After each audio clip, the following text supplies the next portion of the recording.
आज आप देख रहे हैं एक न्यूज 24। आज हमारे समक्ष एक न्यूज 24 पर आज हम तमाम उन बातों को समक्ष रखेंगे जो लगातार कहा जाए तो काले करतूतों में डूबे हुए हैं। प्रशासन के नाम पर ठगी की जाती है और तरह तरह के कर्मों को अंजाम दिया जाता है। बात तब निकलकर सामने आती है जब आज हम आपके समक्ष उन 5 चेहरों को प्रस्तुत करेंगे जो वाकई प्रशासन के तौर पर और लगातार जिनके बड़े बड़े सपने होते हैं इन पोस्ट पर नौकरी पाना, उस पोस्ट की गरिमा को भी बरकरार नहीं रखे हैं। जी हां, मैं बात कर रही हूं तमाम आईएएस और आईपीएस अधिकारियों की जो लगातार देश में भ्रष्टाचार के साथ साथ कई काले करतूत कारनामों में अपनी संलिप्तता पाए जा रहे हैं। इस बीच हमारे साथ मौजूद है राहुल। राहुल नमस्कार, कैसे हैं आप? अच्छे है मैडम जी। एक न्यूज 24 लगातार सच्चाई से हर किसी को रूबरू कराया है, लेकिन आज जो हम मुद्दे उठाएंगे, जो सवाल उठाएंगे, हो सकता है कि कई लोगों की परेशानी भी बढ़ सकती है और साथ ही साथ जो सच्चाई है, जो प्रारूपता हमारे छात्र जो कहा जाए बिहार छोड़कर बड़े बड़े राजधानी में जाकर इस पढ़ाई की तैयारी करते हैं, ये नौकरी पा जाने के बाद से उनके चेहरे पर काफी रौनक और कहा जाए तो गर्वान्वित वाली बात होती है। वैसे नौकरी पर क्या कुछ हो रहा है, क्या कहना चाहेंगे आईएएस और आईपीएस पोस्टिंग को लेकर, लगातार उनके कार्यों को लेकर? देखिए मैम, अगर हम आईएएस आईपीएस की बात करते हैं जी, अगर इन पे हम घोटालों की बात करते हैं तो देखिए, ऐसा नहीं है कि इस बिहार में सिर्फ नेता लोग ही घोटाला करते हैं। नहीं, इस बिहार में अगर कोई घोटाला होता है तो नेता मंत्री के साथ यहाँ तक कि आईएएस आईपीएस और जो ओएसडी होते हैं वो लोग भी सम्मिलित रहते हैं। अभी आपने 5 चेहरा का नाम लिया, उन 5 चेहरा में 1-2 चेहरा तो ऐसे हैं जिनका नाम सुनने के बाद बिहार के जनता भी लगे कि ये भी भ्रष्टाचारी थे। देखिए, आपने पहले हम 5 चेहरा में सबसे पहले हम बात करते हैं, अभी बीपीएससी अभ्यर्थी तमाम कुछ दिन पहले धरना दिए, लाठी खाए, लेकिन उनका जो सचिव था, जो बीपीएससी का जो चेयरमैन थे मन्नू भाई परमार, कहीं ना कहीं ये 2014-15 में जी, आपको मैं बता दूं कि 2013-14 वित्तीय वर्ष में महादलित विकास मिशन, मतलब एक ऐसे कहिए एक अनुसूचित जनजाति को स्कॉलरशिप देने का वो नियम होता है, उनके तहत इन पर 4,25,00,000 का घोटाला का आरोप है। मैम, आपने ध्यान नहीं दिया होगा, जब बीपीएससी अभ्यर्थी करते कि वो तो खुद भ्रष्टाचारी है, लोग नहीं समझ पा रहे थे कि जो इतने बड़े पद पे बैठे हुए हैं वो भ्रष्टाचारी कैसे हो जाएंगे। बीपीएससी अभ्यर्थी क्या बोलते हैं, डाटा एनालिसिस करके बोल रहे थे, बात सही है। देखिए, अब अगर हम बात मन्नू भाई परमार की करते हैं तो 2013-14 वित्तीय वर्ष में महादलित विकास मिशन योजना के तहत अनुसूचित जनजाति के छात्र छात्राओं को मिलने वाली प्रोत्साहन राशि, मतलब स्कॉलरशिप घोटाला सामने आया। इसमें निगरानी ने, मतलब निगरानी जो होता है ईओयू, इकोनॉमिकल ऑफेंस यूनिट, और निगरानी ने 4,75,00,000 रुपए की गड़बड़ी की शिकायत दर्ज की। और इनके अलावा जांच के बाद निगरानी ने 3 आईएएस ऑफिसर सहित 10 लोगों के खिलाफ केस दर्ज किया। ये हुआ मन्नू भाई परमार जी की कहानी। और अभी ये क्या है, वर्तमान में ये बीपीएससी के चेयरमैन है। और इनको कब बनाया गया? 15 मार्च 2024 को बीपीएससी का चेयरमैन बनाया गया। मैम, बीपीएससी की अगर हम बात करते हैं तो बीपीएससी हर एक साल सबसे ज्यादा युवाओं को रोजगार देने वाली संस्था, मतलब सबसे ज्यादा जॉब देने वाली संस्था है बीपीएससी। बिल्कुल। देखिए, गौर फरमाइएगा, जैसा राहुल ने आपके समक्ष मन्नू भाई परमार जो कहा जाए आईपीएस अधिकारियों में से सबसे एक माने जाते हैं, काफी उनके चर्चे तेज थे और बीपीएससी वो चेयरमैन पे पद पे बैठा जो हजारों लोगों को नौकरी देता है। और ये नौकरी वाली पोस्टिंग पर इस तरह की काली करतूते कार्य हो रहे हैं, घोटाले हो रहे, स्कॉलरशिप घोटाला, यानी कई महादलित छात्रों को ठगी की गई और जिसके बाद जितनी करोड़ों की लागत को उन्होंने अपने पेट में पचा लिया वो किसी से छिपा नहीं। और यही कारण रहा कि उनकी पोस्टिंग पर नजर फरमाया गया, कई तरह की जांच टीम बैठी और उसके बाद संलिप्तता पाने के बाद उनकी पोस्टिंग को चेंज करने के बाद उन्हें जनसंपर्क विभाग का डायरेक्टर बनाया गया। हालांकि ये चर्चाएं हमेशा से तेज रहती है, जहां 2024 का बीपीएससी मामला काफी संलिप्त पाया गया, इसमें कई नेताओं की भी संलिप्तता पाई गई। लोग आते रहे, बहकाने की कोशिश करे, राजनीतिक दलों की बड़ी बड़ी बैठक जारी हुई, लेकिन परिणाम अभी तक कुछ सामने नहीं आया, यानी छात्रों की ठगी लगातार जारी है। अब हम चाहेंगे राहुल से कि दूसरा नाम हमारे बीच प्रस्तुत करें। देखिए, अगर हम दूसरा नाम की बात करते हैं तो शायद ये कुछ पुराना है और नए लोग अगर सर्च करेंगे मोबाइल में तब उनका नाम पता चलेगा। केपी रमैया। केपी रमैया ये अभी वो सदस्य है जो कुछ दिन पहले, आज से लग रहा है 2014-15 में इन्होंने जदयू के टिकट पे चुनाव लड़ा था सासाराम से। ये भी पूर्व आईएएस रह चुके हैं। ये तो एक क्या बोलते हैं, ये तो डीएम भी रह चुके हैं। और दो अगर लिस्ट आप गूगल पे सर्च करिएगा तो इनके नाम से आया कि भगोड़ा डीएम के नाम से ही जाने जाते थे। ये जो डीएम थे, इन पर सृजन घोटाला की हम बात करते हैं तो 1900 करोड़ों का ये सृजन घोटाला मैम 1900 करोड़ का घोटाला है और इस घोटाला में इनकी संलिप्तता पाई गई। उसके बाद ये 2014 में वीआरएस ले लिए, मतलब जॉब से जदयू के टिकट पे चुनाव लड़ा और खुद जब ये वीआरएस लेकर जब पार्टी ज्वाइन किए थे तो माननीय नीतीश कुमार जी इनकी सदस्यता दिलाए थे। और देखिए, इससे पहले अगर हम जन स्वराज की पहले की बात करते, सब लोग तो कहते हैं अब कि आईएएस आईपीएस लोग अब जन स्वराज ज्वाइन करते हैं, अब करते हैं ना। पहले के लोग आईएएस आईपीएस अगर पहले ज्वाइन करते थे ना तो वो जदयू की पार्टी ज्वाइन करते थे। और केपी रमैया एक अपने इतिहास में, आप इनके इतिहास की बात करिएगा, इनके नाम से आप गूगल पे सर्च करिएगा तो इनको भगोड़ा डीएम के नाम से जाना जाता है। एक प्रशासनिक पद पर रहिए, एक क्या बोलते हैं संविधानिक पद पर रहिए और संविधानिक पद पर होते हुए भी आप इतना बड़ा घोटाला कहिए, बिहार की जनता की आंखों में धूल झोंकिए। राहुल देखिए, केपी रमैया जिस तरह से उन्हें भगोड़ा आईपीएस आईएएस के नामों से ऐसे पुकारने लगे, जब किसी आईएएस को उनके पद की गरिमा बरकरार नहीं रखते तो उन्हें इस तरह के नाम दिए जाते हैं। और केपी रमैया तो पार्टी संलिप्तता भी पाए जा रहे हैं। जिस तरह से आपने कहा कि 2014 में सासाराम से जदयू के टिकट पर चुनाव लड़े थे लेकिन वहां से जीत हासिल नहीं कर पाए थे, हार गए थे। यानी कि एक पोस्ट पर भी बरकरार रखना है, राजनीति में भी अपने पावदान देने हैं और इसके बाद भी इतने घोटाले करने हैं। पता नहीं ये पैसे लेकर करते क्या है राहुल, ये समझ में नहीं आती है। जैसा कि आपने बताया कि सृजन घोटाले में इनकी संलिप्तता पाई गई। 6 फरवरी 2003 से 27 जुलाई 2024 तक भागलपुर के डीएम भी रहे थे, जिसके बाद से चर्चाएं तेज हो जाती है। डीएम पद की गरिमा तक बरकरार नहीं रखे केपी रमैया, लगातार उनकी संलिप्तता कई घोटालों में पाई गई। लेकिन सृजन घोटाला वो घोटाला रहा जो कई लोगों को उनसे जो आस लगी थी उस पे कहीं ना कहीं वो पानी फेरते नजर आए। यानी पैसों की संलिप्तता इतनी पाई जाती है कि अपनी ऐशो आराम जिंदगी के लिए वो लोगों के जिंदगी के साथ खेल जाते हैं। अब तीसरा नाम हम आपके समक्ष रखेंगे। आज पूरी डाटा एक न्यूज़ 24 पेश करिए जो लगातार तमाम चीजों में संलिप्तता पाई जा रही है। जी हाँ, तीसरा नाम आपको बता दे, कंवल तनूज। शायद आप उनको जानते भी होंगे, इस नाम काफी चर्चे में रहा। 2010 बैच के आईएएस अधिकारी हैं ये, जो औरंगाबाद में इनकी पहली पोस्टिंग थी। हालांकि कंवल तनूज की बात की जाए तो कंवल तनूज वो आईएएस अधिकारी थे जो वन पर्यावरण विभाग में रहते हुए कई घोटाले किए। 2 करोड़ से अधिक घोटालों में उनकी संलिप्तता पाई गई। राहुल, क्या कुछ कहना चाहेंगे?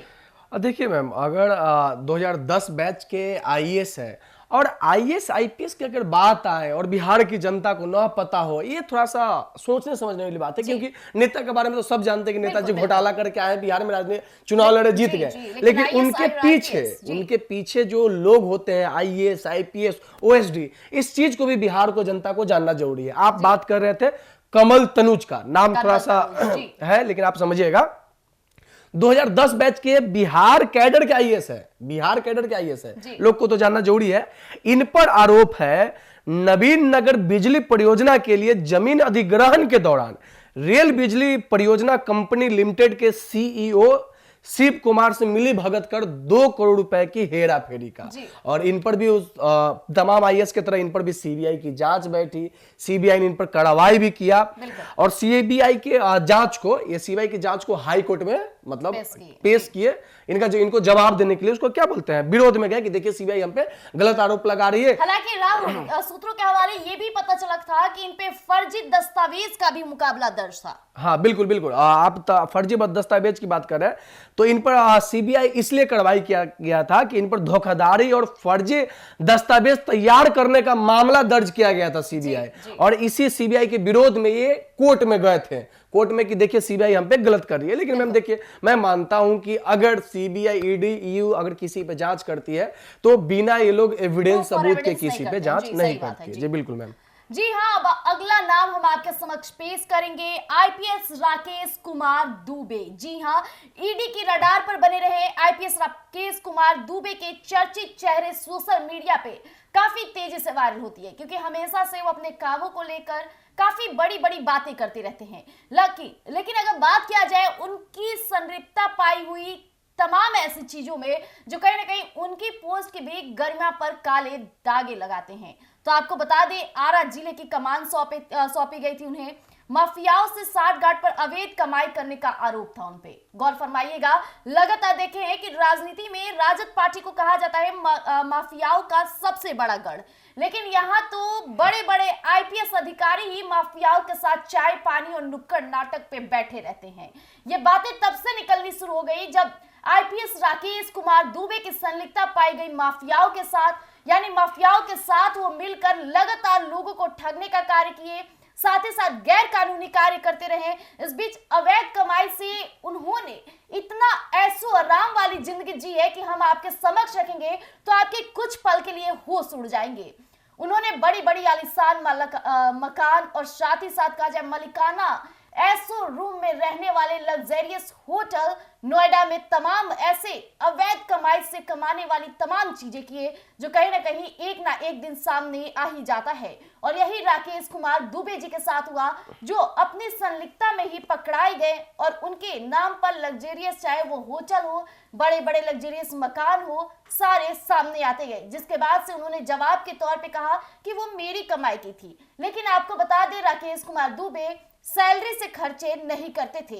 जितनी भी अवैध कमाई थी उन्हें कभी कहा जाए बड़ी बड़ी कंपनियों में संलिप्तता पाए जाते थे, बड़े बड़े कंपनी को खुद के साथ लेकर चलते थे, और न सिर्फ नोएडा बल्कि बिहार की राजधानी पटना में भी बड़े बड़े कंपनियों के साथ मिलकर उन्होंने अपने अवैध कमाई को छिपाने की हर एक कोशिश की। क्या कुछ कहना चाहेंगे राहुल?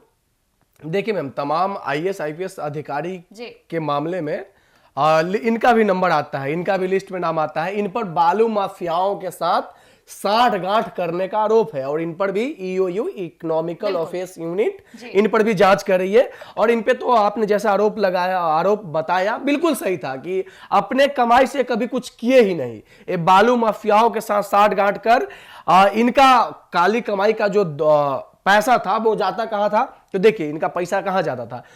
इनका जो काली कमाई था, नोएडा के अलावा झारखंड में इनका होटल है, इनका फ्लैट है, बड़ा बड़ा फ्लैट है।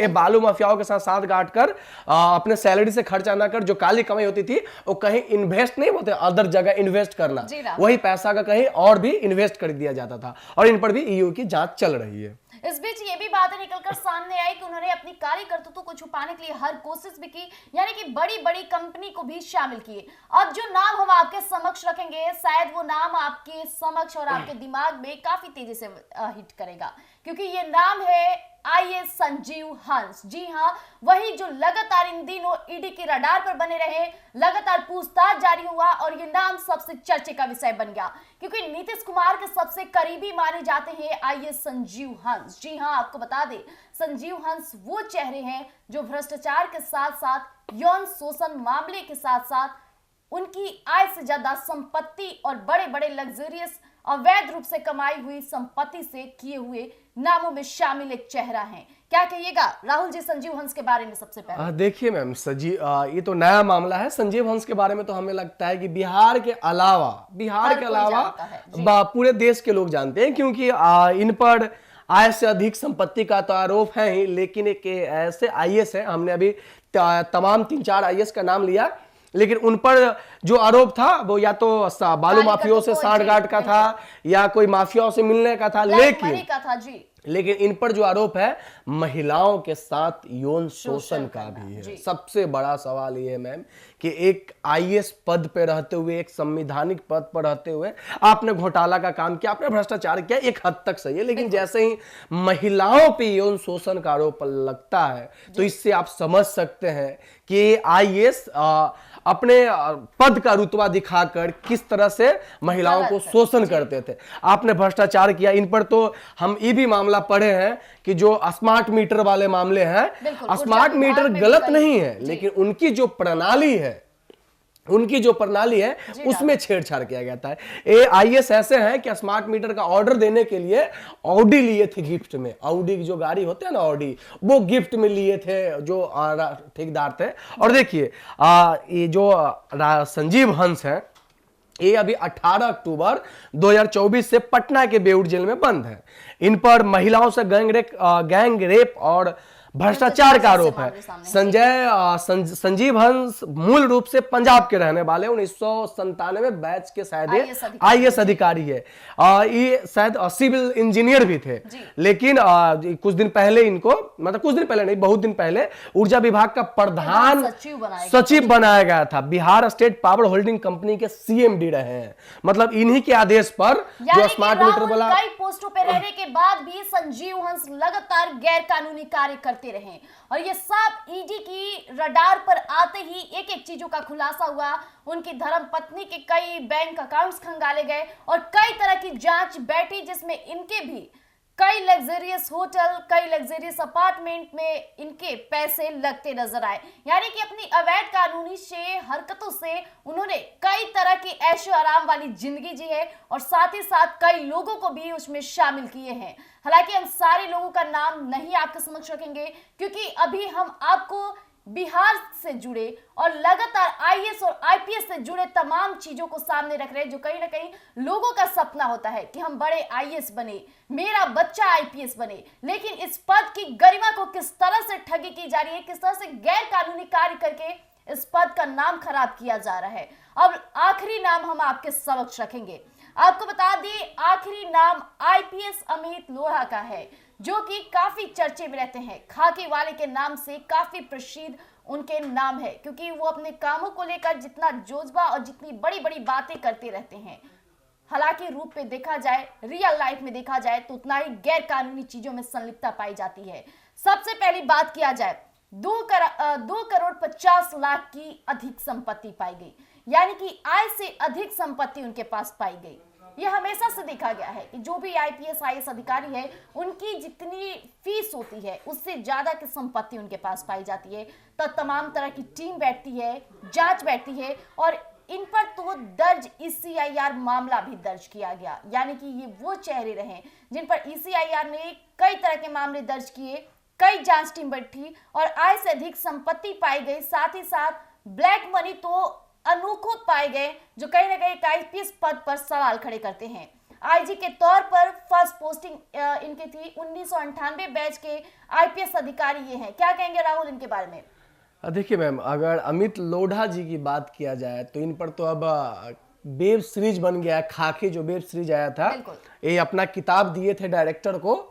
सबसे पहली बात है कि तो जो किताब लिख रहे थे वो भी असंवैधानिक था। आप पोस्ट पर रहते हुए आप पैराग्राफ, जो किताब होता है आप नहीं लिख सकते हैं, लेकिन इन्होंने लिखा। और खाकी चैप्टर मूवी आया भी, और ये हीरो बन के कब उभरे, जब अशोक महतो एक बहुत बड़ा नाम था बिहार में बाहुबली के तौर पे, उनको इन्होंने जेल के पीछे सलाखों के पीछे पहुंचाने का काम किया और पब्लिक की नजर में हीरो बनने का काम किया। लेकिन रियल लाइफ और जो रियल लाइफ होती है, दोनों के फैक्ट अलग अलग होते हैं। अगर इनके रियल लाइफ पे देखे तो रियल लाइफ पे देखे तो इन्होंने अशोक महतो को जेल के पीछे पहुंचाया। वो बहुत बड़े बिहार के कुख्यात बाहुबली थे। और अगर इनकी और रियल लाइफ की बात करें तो इन पर भ्रष्टाचार का आरोप भी है। ये भी तमाम आईएएस के तरह इनके भी आय से अधिक संपत्ति है। इन पर ईओ की जांच चल रही है, ईडी की जांच चल रही है। तो जैसा कि अभी आपने सुना कि हमने तमाम चेहरों को आपके समक्ष रखा, लेकिन इसमें से 5 चेहरे वो चेहरे थे जो खैर आप भी उनसे बहुत कुछ सीख मिली होगी। क्योंकि कहते हैं ना कि लोग बिहार छोड़कर अगर दूसरे राज्य में पढ़ाई करने जाते हैं, वो भी आईएएस और आईपीएस बनने के लिए दिन रात एक करते हैं, और इसके बाद इस तरह के मामले निकलकर सामने आते हैं कि आईएएस आईपीएस पद पर किस तरह के घोटाले और काले करतूते होते रहते हैं, तो लोग भी कुछ पल के लिए डगमगा जाते हैं। ये नाम हमें आपके समक्ष रखना पड़ा, क्योंकि लगातार आईएएस और आईपीएस पद की गरिमा को बरकरार नहीं करते हुए ये आईएएस और आईपीएस अधिकारी वो चेहरों में से एक रहे जो कहीं ना कहीं आज हमें सोचने को मजबूर हो गए हैं कि क्या आईएएस घोटाले नहीं करते। क्योंकि पहले के दौर में देखा जाता, जो आईएएस बन जाता था उनकी सोच उनका विचार कुछ अलग हटके होता था जो आम जनताओं को जोड़ता था। लेकिन ये किस तरह के आईएएस और आईपीएस अधिकारी थे जो खुद ऐशो आराम की जिंदगी पाने के लिए दूसरों की जिंदगी के साथ खेलते रहे। तो ऐसे तमाम अपडेट्स के लिए बने रहिएगा। ऐसी तमाम हम आपको सच्चाई और सबूत के साथ पेश करते रहेंगे एक न्यूज़ 24 पर तमाम अपडेट। धन्यवाद।